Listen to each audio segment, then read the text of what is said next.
தூத்துக்குடியில் வந்து வெள்ளம்னு உங்களுக்கு தெரிஞ்சிருக்கும், கேள்விப்பட்டிருப்பீங்க. தூத்துக்குடியில் நிறைய இடத்துல நிறைய ஏரியா வெள்ளத்தில் முங்கிடுச்சு. கார்லாம் பாருங்கள் தண்ணியில் முங்கிட்டு. தூத்துக்குடி கிளிப்பிங்ஸ் கொஞ்சம் தான் கிடச்சிச்சு. அதுக்கப்புறம் வெள்ளாளம் வேலை, இது பார்த்திங்கன்னா தூத்துக்குடி டிஸ்ட்ரிக்டில் வெள்ளாளம் வேலைன்னு ஒரு ஊர், கொடங்குடி பக்கத்தில், ஜிபி முத்தண்ணன் ஊர் பக்கத்தில். இது வந்து எப்படி தண்ணி வருதுன்னு பார்த்திங்கன்னா, குளம் உடஞ்சி ஊருக்குள்ளே தண்ணி வருது. ஒரு பெரிய குளம், அந்த குளம் உடஞ்சி ஒரு 10 கிராமத்துக்கு மேலே பாதிக்கப்பட்டுருச்சு. அந்த உடங்குடி ஊரை சுற்றி உடங்குடி பாதிக்கப்படலை, உடங்குடி பக்கத்தில் உள்ள ஒரு 10 கிராமங்கள் வந்து வெள்ளத்தில் பாதிக்கப்பட்டுருச்சு. அதோட காட்சிகள்லாம் பார்த்துட்ருக்கீங்க. இதுதான் அந்த டேமு, அந்த குளம் உடஞ்சி தண்ணி வருது. எவ்வளோ பெரிய குளம்னு பாருங்கள். இந்த குளம் வந்து தண்ணி நின்னால் தான் கிரவுண்ட் வாட்டர் வந்து ரைஸ் ஆகும். இந்த டேம் உடஞ்சி தண்ணி எவ்வளோ வெளியே போச்சுன்னா இந்த குளம் இருந்து பிரயோஜனமே இல்லை. அதை பற்றி தான் இந்த தண்ணி இன்னும் எவ்வளோ நேரம் போகும், எத்தனை எப்படி போகும், எவ்வளோ நேரம் போகும்? இது ஓடும், ஒரு 2 நாள் ஓடும், ஒரு 2 நாள் இல்லை, ஃபுல்லாக குளமே முடிஞ்சு தண்ணியே முடிஞ்சிட்டு அவ்வளோதானே. அவ்வளோதான் ஒரு பாருங்க, கரெக்டாக. இப்போ நேற்று முந்தானாலாம் இதை விட ரொம்ப அதிகமாக வேகம் போயிருக்காமா போயிருக்கு. இன்னைக்கு நாளைக்கு இது கம்ப்ளீட் ஆயிரும். அப்படிதானே 2 நாள்ல நின்றும், அவ்வளோதான், மட்டத்துக்கு வேணும் நின்றும், அவ்வளோதான்.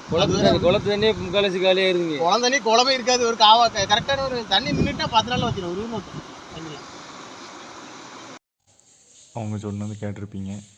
இது வந்து ஊர் மக்கள் வந்து மண் மூட்டையை வச்சு அந்த குளம் உடஞ்ச இடத்துல அடைக்கிறாங்க. மண் மூட்டையை வச்சு அடைக்கிறாங்க. அதோட வேலைகள்லாம் இந்த நடந்துகிட்டு இருந்துச்சு. இதுவும் ஒரு குளம், இவ்வளோ பெரிய குளம் வந்து உடஞ்சி தண்ணி போய்கிட்டு இருக்கு.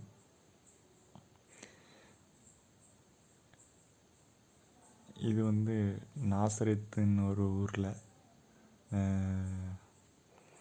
தூத்துக்குடி டிஸ்ட்ரிக்டில் தான். இதுவும் ஒரு தண்ணி கிராஸ் ஆகும்போது அந்த ரயில்வே ட்ராக்கை பாருங்கள் எப்படி இருக்குன்னு.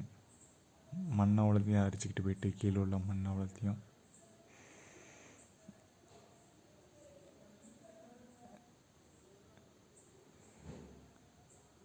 இதுவுமே ஒரு குளத்துக்கு போகிற தண்ணி தான்.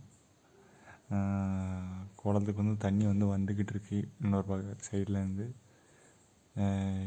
ரோட்டை கிராஸ் பண்ணி தண்ணி வந்து போகுது. இதனால் போக்குவரத்து கொஞ்சம் பாதிக்கப்பட்டுருச்சு.